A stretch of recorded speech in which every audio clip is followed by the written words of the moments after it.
கணவர் வீட்டார் தரக்குறைவாக நடத்தி தனது அக்காவை தற்கொலைக்கு தூண்டியதாக கூறி ஆவேசமான பெண்ணின் தம்பி சமாதானம் பேசப்போன இடத்தில் ஆக்ரோஷமாகி சண்டையிட்ட காட்சிகள்தான் இவை.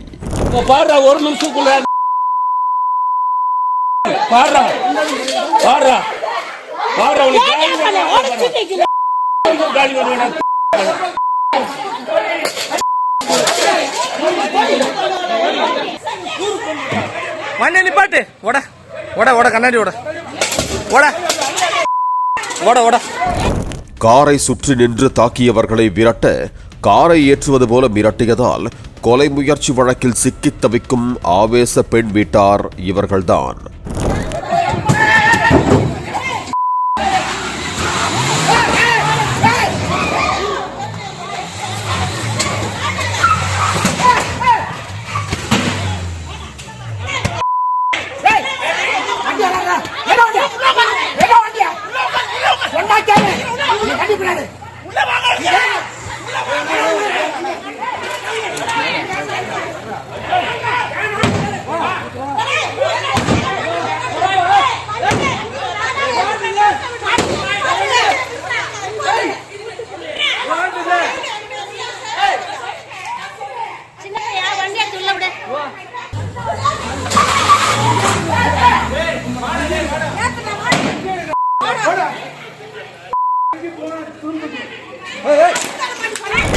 தாம்பரம் அடுத்த குரோம்பேட்டையில் மருமகளை சந்தேகப்பட்டு அவதூறாக பேசியதால் உண்டான வாக்குவாதம் முற்றி கைகலப்பான நிலையில் ஓய்வு பெற்ற சப் இன்ஸ்பெக்டர் மற்றும் அவரது குடும்பத்தினரை பெண் வீட்டார் கார் ஏற்றி கொல்ல முயன்ற சம்பவத்தால் பெரும் பரபரப்பு ஏற்பட்டது. ஏன் இந்த கொலைவெறி நடந்தது என்ன என்பது குறித்து விரிவாக பார்க்கலாம்.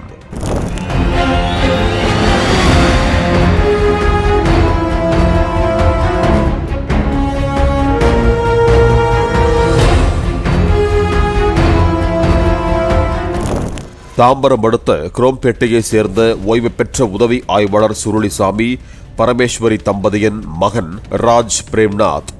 இவர் சென்னை வண்ணாரப்பேட்டை பகுதியை சேர்ந்த மோனிகா பிரீத்தி என்ற தனது உறவுக்கார பெண்ணை 10 வருடங்களுக்கு முன்பு காதலித்து இரு வீட்டார் சம்மதத்துடன் திருமணம் செய்து கொண்டார். திருமணத்திற்கு பின்னர் மசாலா நிறுவனம் நடத்துவதாக கூறி பெண் ஒருவருடன் இணைந்து தொழில் செய்ததால் ராஜ் பிரேம்நாத்துக்கும் அவரது மனைவி மோனிகாவுக்கும் இடையே கருத்து வேறுபாடு ஏற்பட்டு சண்டையிடுவதும் சமாதானமாவதுமாக இருந்து வந்தனர். தனிக்குடித்தனம் நடத்த அழைத்த போது ராஜ் பிரேம்நாத் மறுத்துள்ளார். சொந்தமான வீட்டின் மாமனார் மாமியார் மேல் மாடியில் குடியிருக்க தரைதளத்தில் கணவன் மனைவி வசித்து வந்தனர்.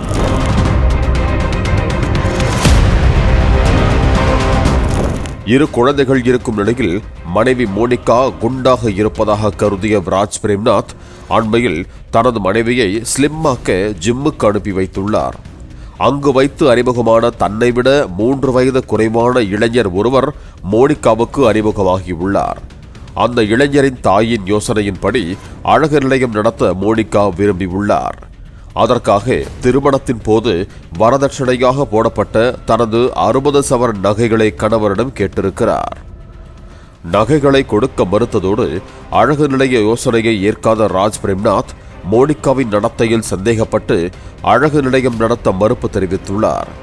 மோனிகாவின் மாமனார் மற்றும் மாமியாரும் மோனிகா மட்டுமல்லாமல் அவரது தாயின் வளர்ப்பு மற்றும் நடத்தை குறித்தும் தரக்குறைவாக திட்டி பேசியதால் மிகுந்த மன உளைச்சலுக்கு ஆளான மோனிகா விபரீத முடிவை எடுக்கப் போவதாக தனது பெற்றோருக்கு செல்போனில் தகவல் தெரிவித்துள்ளார்.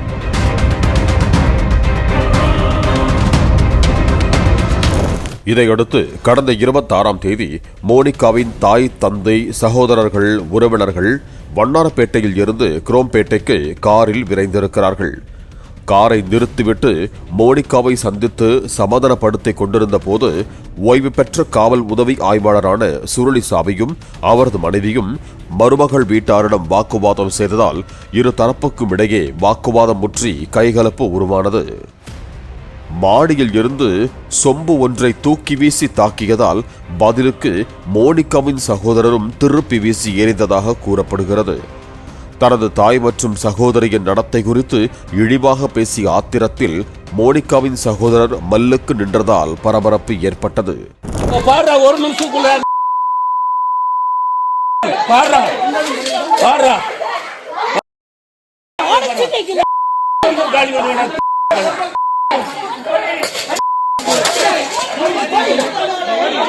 மண்டி எடுத்து ஒரு நிமிஷம் மண்டி ஒரு மூளைய ஒரு நிமிஷம் ஆகாது ஒரு நிமிஷம் ஆகாது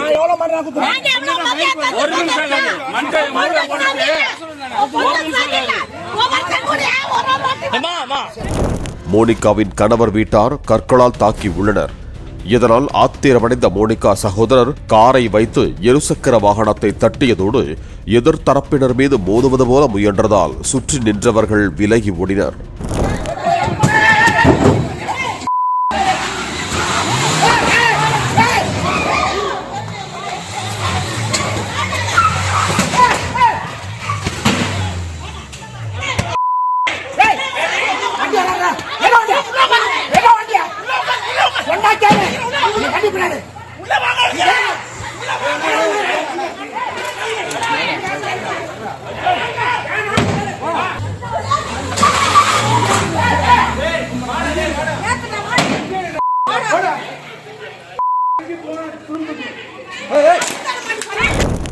இதனைக் கண்டு அதிர்ச்சியடைந்த அந்த பகுதி வாசிகள் பெண் வீட்டாரை எச்சரித்து காரை பின்னோக்கி செல்லும்படி விரட்டி அனுப்பினர். இந்த சம்பவம் தொடர்பாக இரு தரப்பும் புகார் அளித்த நிலையில் போலீசார் சுருளிசாமியின் புகாரின் பேரில் 5 பேர் மீது வழக்கு பதிவு செய்ததாக கூறப்படுகிறது. தாக்குதலுக்கு பயன்படுத்தப்பட்டதாக காரையும் போலீசார் பறிமுதல் செய்திருக்கிறார்கள். தனது கணவரின் தந்தை ஓய்வு பெற்ற காவல் உதவி ஆய்வாளர் என்பதால் போலீசார் அவரது குடும்பத்துக்கு சாதகமாக செயல்படுவதாக காவல் ஆணையர் அலுவலகத்தில் மோனிகா புகார் அளித்தார். சார் ஆக்சுவலா 2016ல மேரேஜ் ஆச்சு சார். எங்களுக்குள்ள எங்க அம்மா அப்பா வீட்டுல ஒத்துக்கல, லவ் மேரேஜ் சார். ரிலேஷன் தான். எங்க அப்பாவோட அண்ணன் பையனை என் ஹஸ்பண்டோட அக்காவுக்கு கொடுத்தது. எங்க அப்பா சொன்னாரு பொண்ணு கொடுத்து எடுத்தா செட் ஆகாது, பிளஸ் போலீஸ் ஃபேமிலினால எனக்கு இதுல இஷ்டம் இல்லைன்ட்டாரு. சரி, எனக்கு இஷ்டம் இல்லைன்ட்டாரு. எங்க அப்பா ஒத்துக்கல. நான் காலேஜ் அப்ப ஃபைனல் இயர் படிச்சுட்டு இருந்தேன். இதுக்கப்புறம் வந்துட்டு ஆனா நான் எங்க அப்பாட்ட ஸ்டபனா சொன்னேன், இல்ல நான் லவ் பண்றது தவிர தான், நான் கல்யாணம்னு ஒண்ணு பண்ணா அவரை பண்றேன், இல்லைன்னா பண்ணலன்னு ஸ்டபனா இருக்கும். காலேஜை விட்டு நிறுத்திட்டாங்க. வீட்டுல ஃபுல் அண்ட் ஃபுல் நான் 8 months தான் sir. 8 months full and full வீட்டுல தான் இருந்தேன், ஹவுஸ் அரெஸ்ட்ல. அக்டோபர் மந்த் வீட்டுல இந்த மாதிரி ப்ராப்ளம் தெரிய வந்தது, லவ் பண்றோன்ட்டு. அதுல இருந்து May 10th அன்னைக்கு எங்களுக்கு போடியில ரெஜிஸ்டர் மேரேஜ். அவங்க அம்மா அப்பா எங்க வீட்டுக்கு வந்து என்ன கூட்டிட்டு போனாங்க, எங்க அம்மா அப்பா தூங்குனதுக்கு அப்புறமா. அவங்க வந்தா அவர் வேலைக்கு ப்ராப்ளம் ஆகும், ஆஸ் அ போலீஸா இருந்து இதை பண்ணான்ட்டு வீடு வரைக்கும் கூட்டிட்டு வந்துட்டு இங்கே வந்துட்டு அவங்க அக்காவோட ட்ரெஸ் எல்லாத்தையுமே எனக்காக எடுத்து வச்சுட்டு போடியில அவங்க சொந்தக்காரங்களை வச்சு மேரேஜ்க்கு எல்லாம் அரேஞ்ச் பண்ணி வச்சுட்டு எங்களை இங்க இருந்து அனுப்பிட்டாங்க. என் ஹஸ்பண்டையும் என்னையும் அவங்க சொந்தக்காரங்களை வச்சு டிமாண்ட் பண்ணாங்க சார். நான் ரெஜிஸ்டர் மேரேஜ் பண்ணிட்டு வந்ததுக்கு அப்புறமே ஒரு பெரிய சேஞ்சஸ் இருந்தது. உங்க பொண்ணு வேணும்னா நீங்க இதெல்லாம் பண்ணுங்க, இவ்வளவு நகை வேணும்னு அவங்க டிமாண்ட் பண்ணாங்க சார். எங்க அப்பா கிட்ட அப்போ உங்க பொண்ணு வேணும்னா நீங்க கல்யாணம் பண்ணி வைங்க, இவ்வளோ நகை போடுங்கன்னு டிமாண்ட் பண்ணாங்க. எங்க அப்பா சொன்னாரு, என்கிட்ட இப்போதைக்கு பிசினஸ் லாஸ்ல இருக்கேன், நான் வந்துட்டு அரேஞ்ச் பண்ணி வைக்கிறதுக்காக தான் வந்திருக்கேன். இப்போ வரேன் ரெஜிஸ்டர் மேரேஜ் நாங்கள் முடிச்சுட்டு வந்தோடனே அவர் சொன்னது இதுதான், என் பொண்ணு வேணுன்றதுக்காக தான் நான் வந்திருக்கேன், அரேஞ்ச் பண்றேன், எனக்கு ஒரு 10 நாள் 15 நாள் டைம் தாங்க அப்படின்னு கேட்டாரு. இது அரேஞ்ச் மேரேஜா இது பண்றதுக்கு, அது வரைக்கும் வெளியில இது விஷயம் யாருக்கும் தெரிய வேணாம், இது ஒரு அரேஞ்ச் மேரேஜாவே நம்ம மேரேஜ் மாதிரி நம்ம பண்ணிடலாம் அப்படின்னு சொல்லிட்டு எங்க அப்பா வெளியில வட்டிக்கு, நல்லா கேட்டுக்கோங்க சார், எங்க அப்பா கையில 1 ரூபாய் கூட இல்லை என் கல்யாணத்துக்கு, வட்டிக்கு வாங்கி எங்க அப்பா மேரேஜ் அரேஞ்ச் பண்ணி, என்னால இப்போதைக்கு வந்துட்டு மொத்த நகையும் போட முடியாது, கொஞ்சம் கொஞ்சமா எனக்கு டைம் தாங்க, கொஞ்சம் கொஞ்சமா தரேன்ட்டு அவங்க கேட்ட நகையை எங்க அப்பா போட்டு முடிச்சாரு. முடிச்சதுக்கு அப்புறமும் என்ன பிரச்சனைனா, எங்க அப்பாவோட அண்ணன் பையனுக்கு கல்யாணம் பண்ணி வச்சாங்க நல்ல எங்க நாத்தனார. அவங்களுக்கும் எங்களுக்கும் இந்த பிரச்சனையில வந்துட்டு வாக்குவார்த்தை இல்லை. என் அண்ணன் தான், பட் ஆனா பேச்சுவார்த்தை இல்லை. அவ இருக்கும்போது நான் வரமாட்டேன் அப்படின்னு அவன் சொல்லியிருக்கான். ஸோ அவன் வரும்போதெல்லாம் வீட்டுல இருந்து என்னை வெளியில போக சொல்லுவாங்க. ஸோ இதை என் பேச்சு கேட்காத நீ இங்க இருக்கக்கூடாது, ஸோ அவளை டைவர்ஸ் பண்ணிட்டு வான்றது இவங்களோட ஃபர்ஸ்ட்ல இருந்தே ஒரு ஒப்பீனியன், இவங்க அம்மாவுக்கும் அப்பாவுக்கும். இவ ஏன் வந்துட்டு நம்ம சொல்றதை கேட்க மாட்டா, இல்ல என்ன பிடிக்காதவனா நான் எதுக்கு வான்னு வீட்டுக்கு கூப்பிடணும், அவங்க வரும்போது நான் ரூம் கேஞ்சு போயிடுவேன், மனஸ்தாபம் வந்துருச்சு இவங்களால. ஸோ நான் வான்னு கூப்பிடாதனால என் பேச்சை கேட்காம என் வீட்டுல எதுக்கு இருக்கணும், அவளை அத்து விடு, டிவோர்ஸ் பண்ணு, குழந்தை இருந்தாலும் பரவாயில்ல, டிவோர்ஸ் பண்ணி அவங்க அப்பா வீட்டுக்கு அனுப்பு, நம்ம வேற கல்யாணம் பண்ணிக்கலாம். இதுதான் அவங்களோட point from the day one. நான் வந்துட்டு இந்த மாதிரி பண்ணிட்டு பிரச்சனைங்க போயிட்டு இருக்கும்போது அதுக்கப்புறம் சரி ஒன்னா இருந்தாதான் பிரச்சனை ஆகுது, நம்ம கீழ் போர்ஷனுக்கு போயிடலாம் அப்படின்ட்டு போனோம் சார்.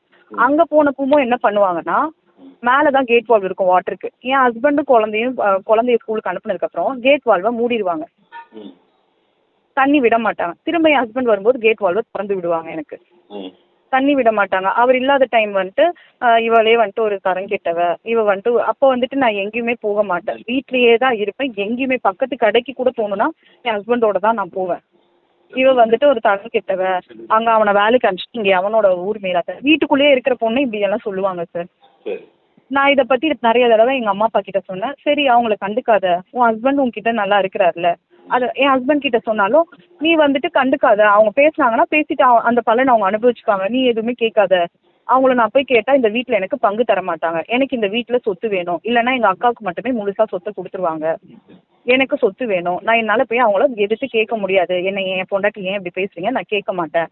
என்னை அட்ஜஸ்ட் பண்ணிட்டு சகிச்சுக்கிட்டு இந்த வீட்டுல இருக்கிறதா இருந்தா இப்படி இரு, நீ கேட்டியன்றதுக்காக மேல் வீட்டுல இருந்து கீழ் வீட்டுக்கு வந்தாச்சு, அதனால நான் வரமாட்டேன். என்னோட ஹஸ்பண்டோட ஓப்பன் ஸ்டேட்மெண்ட் இதுதான். அதுக்கப்புறம் ரொம்ப டாலரன்ஸ் லெவல் தாங்க முடியாம நான் வந்துட்டு ஒரு வாட்டி வந்துட்டு எங்க அம்மா அப்பா கிட்ட சண்டை போட்டுட்டு சொன்னேன், நீங்களும் வந்து கேட்க மாட்டீங்க, இவரும் வந்துட்டு இது பண்ண மாட்டாரு, என்னால இப்படி டாலரேட் பண்ணிட்டு இவங்களோட இருக்க முடியல அப்படின்னாவும் அம்மா அப்பா வீட்டுல போய் ஒரு 6 months இருந்தேன். 2021 ஜூலை மாசம் முதல் வாரம்ல இருந்து டிசம்பர் மாசம் வரைக்கும் எங்க அம்மா அப்பா வீட்டுல தான் இருந்தேன். அந்த வீட்டுல இருக்கிற வரைக்கும் உங்க அம்மா அப்பா ரொம்ப டார்ச்சர் பண்றாங்க, நீங்களும் சொல்றது கேட்க மாட்டீங்க, என்னால வந்துட்டு இதுக்கும் மேல அந்த வீட்டுல இருக்க முடியாது அப்படின்னு நான் சொன்னேன். அப்படி நான் சொன்னதுக்கு அவர் என்ன சொன்னார்னா, எனக்கு வீடு தான் முக்கியம் வரேன். அதுக்கப்புறம் 6 மாசம் இந்த கேப்ல சரி நான் வீடு வெளியில பார்த்து வரேன், நீயும் வா, ஆனா அதுக்கு வந்துட்டு உங்க அப்பாவை வந்துட்டு வெளியில போறதுக்கு 1 லட்சம் ரூபாய் வந்துட்டு வீட்டுக்கு அட்வான்ஸ் தேவை, உங்க அப்பாவை ஏற்பாடு பண்ண தேவை சொல்லு, நான் வீடு பார்த்துட்டு வைக்கிறேன், நீ அதுக்கப்புறம் வாங்க. எங்க அப்பா சரி 6 மாசமா பொண்ணு வாழ்க்கை இப்படி இருக்கே, நம்ம தருவோம் அப்படின்ட்டு 1 லட்சம் ரூபாய் எங்க அப்பா கொடுத்தாரு சார் தனியா வீடு போறதுக்கு. ஆனா இவர் என்ன பண்ணாருன்னா, அந்த 6 மாசம் நான் அப்ப இல்ல தெரியுங்களா சார், அப்ப வேற ஒரு லேடியோட இல்லீகல் அஃபேர் ஆயிடுச்சு.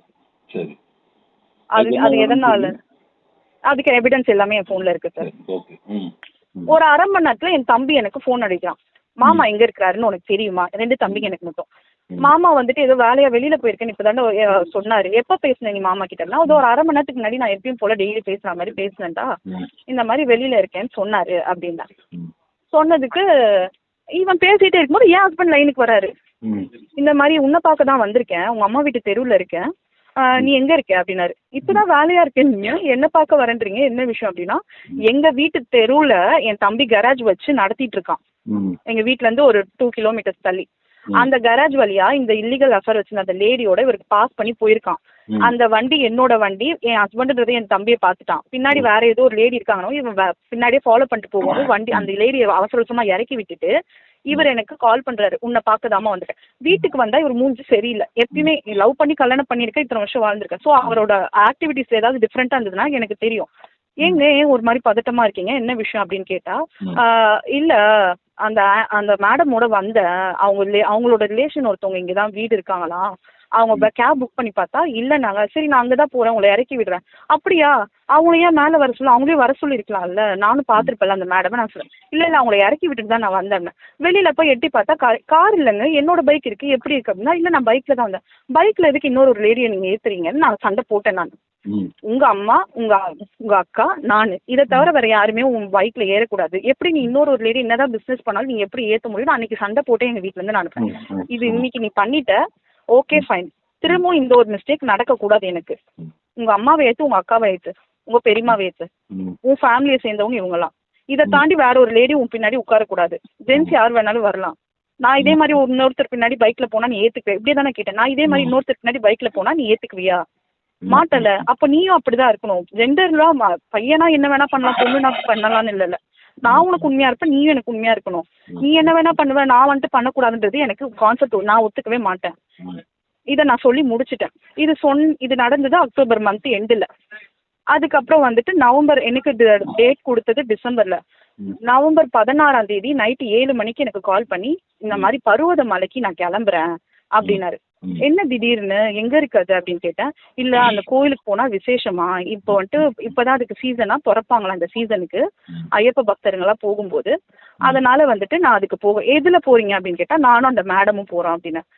ஏங்க எனக்கு புரியவே இல்ல, கோயிலுக்கு போனோம்னா ஒண்ணு உங்க ஃப்ரெண்டோட போங்க, இப்ப பழகுன ஒருத்தவங்களோட நீங்க எங்க போறீங்க அப்படின்னா, நான் போயிட்டு வந்துட்டு உங்ககிட்ட பேசுறேன்னு போனை வச்சுட்டாரு. எனக்கு உங்க வீட்டுல இருக்கிறதுக்கு ஒரு மாதிரி இருக்குமா, நான் வீட்டுக்கு போயிட்டு காலையில வரேன், நல்லா கேட்டுக்கோங்க, வீட்டுக்கு போயிட்டு காலையில வந்து நான் உன்னை பாக்குறேன், இத சொல்லிட்டு தான் அவரு போனாரு. திரும்ப பர்வத மலைக்கு அந்த லேடியோட போறேன்னு சொல்லல. நம்ம ஒரு இந்து வழக்கப்படி குழந்தை பிறந்து 1 மாசத்துக்கு சாதா கோயிலுக்கே போக கூடாது. ஆனா மலை கோயில் பர்வத மலை, அதுக்கு அந்த லேடியோட இவரு போனவரு ரிட்டர்ன் வரவே இல்ல. திங்கக்கிழமை எனக்கு போன் வந்துச்சு, நான் போயிட்டு வந்துட்டேன். அதுக்கப்புறம் நடுவுல 5 நாள் என்ன இருக்க, எப்படி இருக்க, சாப்பிட்டியா, பாத்து இரு. அந்த திங்கக்கிழமை ரிட்டர்ன் வந்துட்டவரு சனிக்கிழமை அன்னைக்கு என்னை பார்க்க வராரு, எதுவுமே பேசிக்கல. எனக்கு உடம்பு சரியில்லை, நான் போய் படுக்கிறேன்னு போய் இன்னொரு ரூம்ல படுத்துட்டாரு. அதுக்கப்புறமா ஞாயிற்றுக்கிழமை இந்த லேடியோட நம்பரை நான் இவர் போன்ல இருந்து எடுத்து வச்சுக்கிட்டேன். அந்த லேடி போட்டோ போடுறாங்க, மை லைஃப் வித் மீன்ட்டு இவரும் அவங்களும் ஒன்னா கோயில் கிட்ட எடுத்த போட்டோவை. அந்த போட்டோவை காட்டி நான் கேட்டேன், மை லைஃப் வித் மீனா நான் போடலாம், ஏன்னா நீதான் என் வாழ்க்கை, நீதான் என் வாழ்க்கைன்னு வந்து உன் கூட வாழ்ந்துட்டு இருக்கேன். இவங்க போட்டிருக்காங்கன்னா இதுக்கு என்ன அர்த்தம் எனக்கு புரியல அப்படின்னு நான் சண்டை போட்டேன். உங்க வீட்டுல எல்லாரும் ரொம்ப யோகியமா, உன் தம்பி என்ன லவ் பண்ணலையா, யார் கூடயும் சேரலையா, நீ வந்துட்டு என்ன லவ் பண்றான், அந்த பொண்ணதான் கல்யாணம் பண்ண போறான் என் தம்பி, நான் உன்னை லவ் பண்ண உன்னை கல்யாணம் பண்ணிருக்கேன், சரியா, யாரும் இங்க வேற ஒருத்தவங்களை லவ் பண்ணிட்டு வேற ஒருத்தவங்களோட போயிடல எங்க வீட்டுல. நீ இப்ப என்ன லவ் பண்ணி கல்யாணம் பண்ணி 2வது குழந்தை பிறந்திருக்கு, ஒரு பொம்பளையோட நின்று போட்டோ எடுத்திருக்க, அந்த பொம்பளை நான் போடல, அந்த பொம்பளை போட்டா எனக்கு என்ன போர்வ, நீ பழகின பொம்பளை, நீ இப்ப கூட போயிட்டு வந்த பொம்பளை, உன்னை எப்படி கேட்க முடியும்னா உன்னோட இருக்க போட்டோ தானே போட்டிருக்கா, உன்னதானே நான் கேட்க முடியும் அப்படின்னு.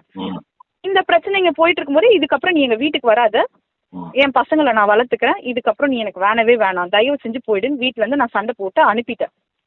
ஆனா எலக்ட்ரிஷியன் வரும்போது இங்க ஆள் இருக்கணுன்றதுக்காக நான் அப்பதான் கிச்சனுக்குள்ள போறேன் வேலை செய்யலான்ட்டு. எலக்ட்ரிஷியன் வந்து வெளில நின்னாங்க. சொல்லுங்கண்ணா என்ன விஷயம் அப்படின்னா, வேலை பண்ணுங்கண்ணா ஒன்றும் பிரச்சனை இல்லை அப்படின்னா. இல்லை இப்போ நான் கரண்ட் எடுத்துட்டேன்னா நைட்டு தான் ஆகும், ஒரு நாள் ஃபுல்லாக வேலை ஆகும் அப்படின்னாரு. சரிண்ணா பிரச்சனை இல்லை பண்ணுங்க, நான் சமையல் வேலையை முடிச்சுட்டேன், எனக்கு ஒரு 5 நிமிஷம் மட்டும் டைம் தாங்கன்னா, என் பாப்பாவுக்கு பக்கத்து தெருவில் ஸ்கூல் இருக்கு, லஞ்ச் பண்ணிட்டேன், நான் போய் கொடுத்துட்டு மட்டும் வந்துடுறேன், கொடுத்துட்டு வந்துட்டேன்னா நான் நீங்கள் வேலை முடிகிற வரைக்கும் நான் வீட்டில் இருப்பேன். அவங்க என் ஹஸ்பண்டோட அப்பா அங்கே இருந்தார், அவரோட வீடு சொந்த வீடு தான் அது, அதெல்லாம் வீட்டெல்லாம் யாரும் கூட்டிகிட்டு போகக்கூடாது, என் வீடு நான் இருப்பேன், எவ்வளோ இங்கே எந்த வீட்டை கூட்டிகிட்டு போகக்கூடாது, நீ வேலை பாரு, எவ கூட்டிகிட்டு போகிறா பார்க்குறேன். அண்ணா அப்போ கூட அவர்கிட்ட நான் பேசல, அண்ணா என் வீட்டை நான் யாரை நம்பியோ விட்டுட்டு போக மாட்டேன்னா, 5 நிமிஷம் மட்டும் பொறுத்துக்கோங்கன்னா, நான் போயிட்டு மற்ற வேலையை நீங்கள் பார்த்துட்டுருங்க, 5 நிமிஷத்தில் ஒன்றும் ஆகிட போகிறது இல்லை, இவ்வளோ நேரம் நீங்கள் லேட்டாக வந்துட்டீங்க, 8:30 மணிக்கு வரேன்னு சொல்லிட்டு 10:30 வந்திருக்கீங்க, அந்த 5 நிமிஷத்தில் ஒன்றும் ஆகிடாது, நீங்கள் மற்ற வேலையை வெளியில் வயரிங் கனெக்ஷன் தரது மற்ற இதெல்லாம் பண்ணுங்க, நான் கொடுத்துட்டு மட்டும் வந்துடுறேன். டெய்லி ஜிம்முக்கு போகிறேன்னு அங்கே அந்த பையனோட பேர் சொல்லி அவனை போயிட்டு ரூம் போட்டுட்டு வர, லாட்ஜுக்கு போயிட்டு வர, உங்க அம்மா அப்படி பண்ணவ இப்படிப்பட்டவ, உன் குடும்பமே இப்படிப்பட்ட குடும்பம், நீங்கெல்லாம் வந்துட்டு என் வீட்டுல வந்துட்டு அதிகாரம் பண்ணுவீங்களா, அசிங்கமா பேசினாங்க. எங்க அம்மாவுக்கு நான் போன் போட்டுட்டேன், எங்க அம்மா காதார கேட்டாங்க, நீ எதுவுமே பேசிக்காத அமைதியாரு, பிரேம் வந்தா சொல்லுனாங்க. என் ஹஸ்பண்ட் வந்தாரு, சொன்னேன், நீ தான் பதிலுக்கு பேசிட்டு இல்லை எங்க அப்பா வந்தாரு, நான் பதில் பேசினன்ற ஒரு காரணத்துக்காக இப்பவுமே நீ உன் அம்மா அப்பாவை கேட்கலன்னா எனக்கு உன் கூட வாழ்றதுக்கு என்ன அர்த்தம்னே எனக்கு தெரியல அப்படின்னு சொன்னதுக்கு சொல்லிட்டு இவர் மேல போயிட்டாரு. எங்க அம்மாவுக்கு போன் அடிச்சு திரும்ப நான் பதில் பேசிட்டேன்னா இது சரியா போச்சா, அதனால வந்துட்டு அவர் எதுவும் கேட்க மாட்டாரா அவங்க அம்மா அப்பா, சரி அவர் கேட்கலன்னா விட்டுரு, நம்ம வந்துட்டு பாத்துக்கலாம் பின்னாடி அப்படின்னாங்க. அவனும் கேட்க மாட்டான், நீங்களும் கேட்க மாட்டீங்க, நான் யாருக்காக தான் வாழணும், என்னை மறந்துருங்க, நான் ஏதாவது பண்ணிக்கிறேன், எனக்கு இதுக்கப்புறம் வாழவே இஷ்டம் இல்லைன்னு சொன்னேன். அதுக்கப்புறமா எங்க அப்பா போன் அடிச்சு நான் வந்து என்னன்னு பேசுறேன், தப்பான முடிவு எதுவுமே எடுக்காத இருன்னு சொல்லி சமாதானம் பேச எங்க அம்மா அப்பா என் தம்பி 2 பேர் கூட பிறந்தவங்க 4 பேரு. காரு வந்துட்டு ஒரு கார்ல போக முடியாது ரிட்டர்ன், ஏன்னா குழந்தை நான் வரணும். சோ அதனால என் அத்தை பையனோட கார் எடுத்துட்டு வந்தனால அந்த பொண்ணு கூட வந்தா, அவங்க காருன்றனால, வெளியாள் இல்ல என் அத்தை பொண்ணு. ஆனா இவங்க நான் வர சொன்னதை பார்த்துட்டு வீட்டுக்கு அது வரைக்கும் பிரச்சனைன்னு சொந்தக்காரங்க யாருமே வரல, வருஷ கணக்கா அவங்க எல்லாரையும் வர வச்சு, முகம் தெரியாத ஒரு ஆளுங்க அவங்கள வர வச்சு உள்ள போய் என் தம்பி நானும் பேச போறோம். எடுத்தோடனே அசிங்கமா பேசி என் தம்பியை அடிச்சு நாங்க படி ஏறும்போதே செருப்பு விடுற இடத்துக்கிட்ட சொல்றாங்க, வருவானுங்க குடும்பத்தோட, அடிச்சு நொறுக்கி அவனுங்கள என்ன வேணா பண்ணிடு, நீ என்ன வேணா பண்ணி அவனுங்க கை காலை உடைச்சிடு, நான் பாத்துக்கிறேன் உங்களெல்லாம், என் போலீஸ் பவர் வச்சு நான் பாத்துக்கிறேன் அப்படின்றாங்க. இதுதான் சார் நடந்தது. என் தம்பிங்க யாருமே அடிக்கல, கைய வச்சு விலகி மட்டும்தான் விட்டான். இது எதுவுமே நடக்கல. அவங்க பேசவே தயாரா இல்ல. போனோடனே என் வீட்டுக்கு வராதடா, வெளில போ வெளில போ, எதுவுமே நீங்க பேசக்கூடாது அப்படின்னு அவங்களே ஓப்பன் ஸ்டேட்மெண்ட் கொடுத்துட்டாங்க.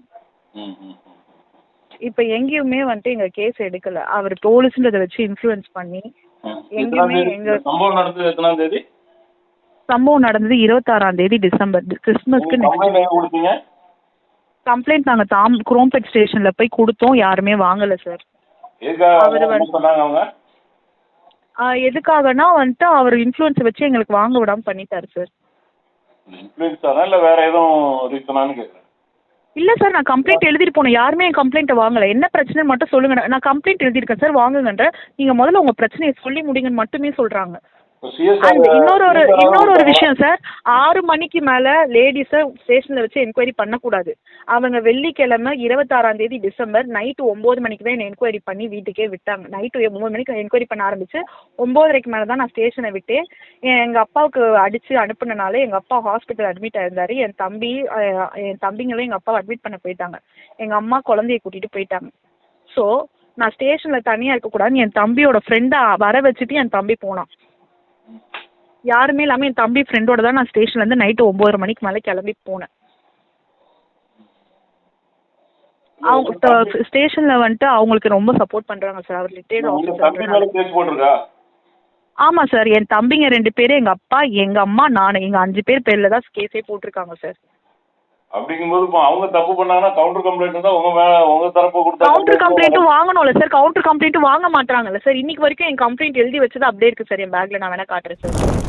இந்த சம்பவம் தொடர்பாக பெண் வீட்டாரிடம் உதவி ஆணையர் விசாரணை நடத்தி வருகிறார். ஆசையில் செய்தாலும் ஆதங்கத்தில் செய்தாலும் குற்றம் கேடு தரும்.